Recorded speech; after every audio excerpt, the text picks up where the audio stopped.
మన యొక్క ఉద్యోగులు కానీ తర్వాత వార్త వచ్చినటువంటి మన 795 రూపాయలు. అలాగే పిఎంఈజీపీ అనే స్కీమ్ ద్వారా మీకు 35% మన దుర్గారావు గారి నుంచి వింటాం వాళ్ళ అనుభవం ఏంటి. మీరందరూ కావాలంటే సుజాత నగర్లో ఒక యూనిట్ ఉంది, అశోపురంలో ఒక యూనిట్ ఉంది. ఇంకా 2 లక్షలు వేద్దాం. మన కూతురు పెళ్లి వస్తుంది, అట్లా చేయకూడదు. ఎంత అవసరం ఉందో దీనికి నిజాయితీగా చేసు. కామారెడ్డి నిజామాబాద్లో పుట్టిన ఆలోచన తెలంగాణలో మాత్రం మెల్లగా పోతుంది. ఎందుకంటే చర్చ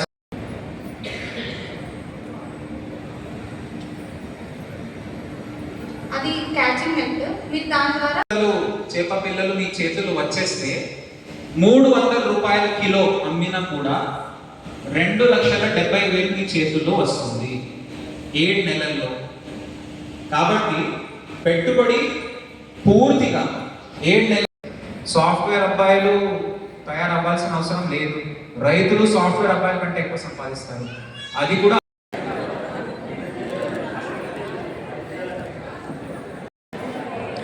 తాత్కాలికంగా లంచ్ కోసం వదిలే